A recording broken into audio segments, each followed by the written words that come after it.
안녕하세요. 소프리 짬뽕 알뜰 세트입니다. 스웨덴은 인류 역사상 존재하지 않았던 초유의 일자리가 생긴다고 하는데요. 아무런 일을 하지 않아도 되고 대신 책을 읽든 핸드폰을 하든 잠을 자도 되고 사무실도 벗어나도 된다고 하는데 휴가도 보장되고 종신직이라고 합니다. 단 하나의 조건은 출근을 하고 퇴근을 해야 한다는 것이라고 하는데 인공지능과 자동화로 인간의 노동이 위협받는 시대의 잉여인간 실험이라고 합니다. 월급은 260만원 정도라고 하네요. 2026년은 완공되는 스웨덴 남서부 도시 구텐베르크 코슈베겐 역에서 이런 조건으로 일할 직원 딱 한 명을 뽑는다고 하는데요. 올해 전 세계 사람 중에서 공모를 받아 선발할 예정인데 대충 사는 사람들에겐 최고의 직업이 아닐까 하는 생각이 듭니다. 이런 식으로 대충 살아도 큰 돈을 버는 직업으로 알려진 직종 중 하나가 외딴섬 등대직인데요. 실제로 미국의 이스트브라더 등대에서는 등대와 민박을 함께 운영 중이라고 하는데 샌프란시스코 시내에서 약 30분 정도에 위치해 있는 가까운 거리에 있다고 합니다. 그런데 방 5개의 민박 운영에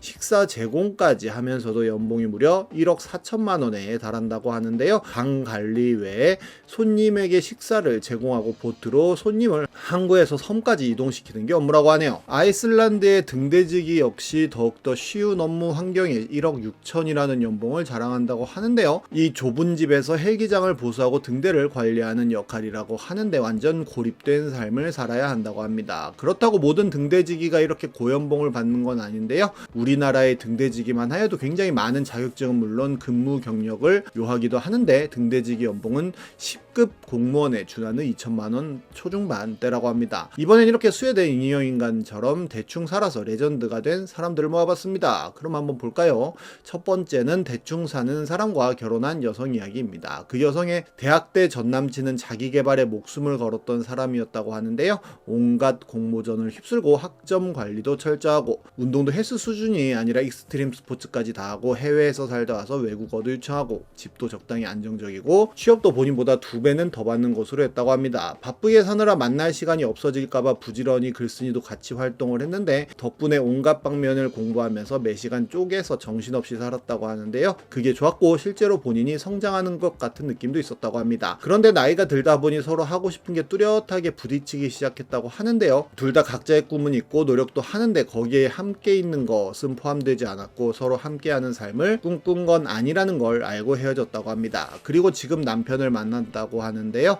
이 사람은 학교도 적당히 해서 갔고 회사도 적당히 하다 왔고 집에서도 종일 TV 보고 게임하고 상식도 부족하고 꿈도 없다고 합니다. 근데 같이 사는 삶을 처음으로 꿈꾸게 해준 사람이 이 사람이었다고 하는데요. 처음엔 주말에 빈둥대는 모습을 견딜 수 없어서 툭하면 잔소리를 늘어놓고 남편은 스트레스를 받았지만 남편은 야망은 없는 대신 늘 대화와 타협점을 어떻게든 찾고 싶어 했다고 합니다. 그리고 본인은 이것저것 찔러보고 오래가지 않는 대신에 남편은 끈기 있게 시작한 걸 계속하는 법을 가르쳐줬다고 하는데요. 생각과 삶의 방식이 다른 건 때로는 갈등도 생겼지만 그 갈등을 이겨내면서 삶은 2배 이상 풍요로워졌다고 합니다. 이제는 무계획에 빈둥대는 휴식 시간이 그저 한심한 게 아니라 나름 속도가 있는 소중한 시간이란 걸 잘 알게 되었고 남편은 오히려 와이프 영향을 받아 전이라면 해볼 생각도 없는 것들을 도전하고 있다고 합니다. 그렇게 서로 배우자가 좋은 방향으로 영향을 미치고 있다며 배우자를 선택할 때 좋은 선택하라는 이야기로 마무리를 합니다. 다음은 히키코모리의 면접 스킬입니다. 본인이 LH에 입사했다는 임용장 사진과 함께 글을 시작했었는데요. 체력 관리는 어떻게 하느냐, 달리기랑 헬스한다 이것만 사실이고 대학교는 자퇴하고 군대 갔다 와서 히키생활 하다 보니 친구도 없고 사회생활을 못했었다고 합니다. 하지만 동아리에서 기획부장한 거, 공공기관 행정체험한 거, 동호회 활동, 회사에서 단기 아르바이트 한 거, 전국 일주 한 거 등등 전부 만들어냈다고 하는데요. 주요 소스로 잡코리아 합격 자소서, 평점 높은 순서대로 돌리면 참신한 소재들이 나오고 그런 걸 약간씩 각색해서 본인이 만들어냈다고 합니다. 중요한 건 본인이 직접 겪은 게 아니니만큼 내가 실제로 했다는 이미지 트레이닝을 하고 세세한 뒷배경을 만들어 꼬리 질문을 방어할 수 있도록 하는 거라고 하는데요. 진짜 경험이 너무 없으면 이렇게라도 하라며 진짜인지 가짜인지 뭐가 중요하냐며 입사 후에 열심히 하면 되는 거라고 합니다. 거기엔 레알 일단 들어가고 봐야지 정직하게 해서 탈락하면 누가 알아주냐며 찐이라는 댓글들이 달리기도 합니다. 이렇게 대충 살다 보면 화장실에서 일도 대충 잘 못 보는 분들이 계실 텐데요. 잠시 광고입니다. 저번에도 광고했었던 오일 에이드 클렌즈인데요. 당시 굉장히 많은 분들이 허위 광고 아니냐는 댓글 등을 남기기도 하셨었는데 제가 한 박스 직접 마셔보고 판단해 봤을 때 정말 똥 나오는 거 하나만큼은 보여주는 제품이라는 것을 확실하게 말씀드릴 수 있습니다. 실제로 제가 요즘 2달 동안 1일 1끼 다이어트로 9kg 정도 뺐는데 초반엔 점심 대신 오일에이드를 먹었었는데요. 정말 쫙쫙 빠져나오는 걸 온몸으로 느낄 수 있었습니다. 그래서 이번엔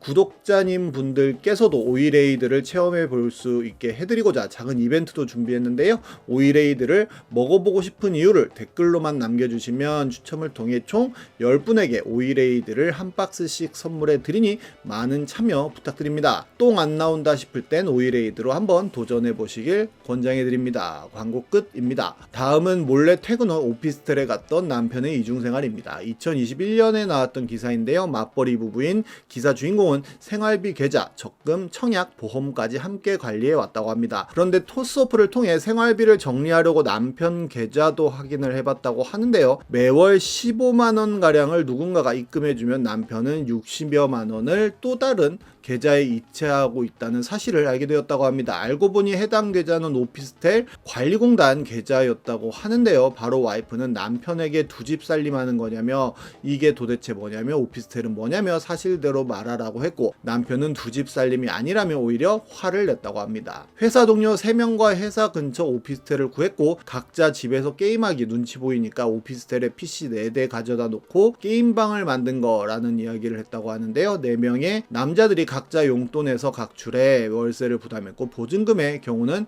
지난해 연말 성과금 금액을 속여 충당했다고 하는데 재무팀에 요청해서 급여 계좌로 절반을 받고 나머지 절반은 오피스텔 통장으로 받아서 4명 모두 똑같이 보증금을 냈다고 이실직고했다고 하네요. 게다가 와이프는 야근하는 남편을 위해 틈틈이 배달 음식까지 시켜줬다고 하는데 회사가 오피스텔 5분 거리라 와이프가 배달한 음식도 회사 앞에서 받아 사진 찍고 오피스텔에 가져가 먹었던 것으로 드러나기도 했다고 합니다. 남편은 악의적인 생각은 없었다며 스트레스 풀 곳이 필요했고 딱 게임만 하려고 빌린 것이라며 보증금은 방 빼면 돌려받을 수 있고 월세도 본인 용돈이었다고 항변했다는데요. 그래도 아이가 아파 병원을 가야 할 때도 남편이 야근 중이라고 생각해 연락도 하지 않았고 친정어머니나 시어머니가 돌아가면서 아이 돌보러 오실 때도 와이프 혼자 감사하며 머리를 숙였어야 했다고 하는데 남편에게 등짝 스매싱이 한데 필요해 보이긴 합니다. 한때 대충 살자 시리즈가 큰 유행을 해서 예전 영상에서 소개해드리기도 했었는데 평양에서 대충 자고 있는 최현우가 나오기도 하고 풍선 들기 귀찮아서 머리에 낀 황정민이 나오기도 하고 나연이 대충 담은 아이스크림이 나오기도 하고 코드도 꼽지 않고 다림질하는 모습이 나오기도 하고 칼이 없어서 가위로 케이크를 자르는 멤버 박진영이 모자 쓴 친구 이름이 뭐야? 라고 물어보는데 전부 다 모자를 쓰고 있는 모습 수키를 대충 그리는 히데코 서프라이즈의 루브르 박물관 소금이 없어서 고춧가루 대충 뿌린 과가룬 대게를 유저리로 번역한 횟집 가격표도 떼지 않고 야생식물인 척 잘하는 무 CGV에서 만든 신카이 마코토 배지 한국극 영화 최초의 콤보 메뉴로 출시된 신과 함께 피규어 건너편에서 블로킹하는 카게야마 파마 망쳐서 삭발한 철현이 귀가 있어도 관자놀이로 노래 듣는 아서 안전띠 얼굴에 갈긴 짱구 등이 있었는데 최근 일본에서 전액 환불해줬다던 13,000엔짜리 진격의 거인 피규어도 있었는데 이런 모습을 이렇게 대충 만들어서 팔았었다고 합니다. 심지어 추첨으로 500명에게만 판매한 한정판이었었다고 하네요. 대충 살아서 좋은 점도 나쁜 점도 있는 것 같습니다. 지금까지 속풀이 짬뽕 알뜰 세트였습니다.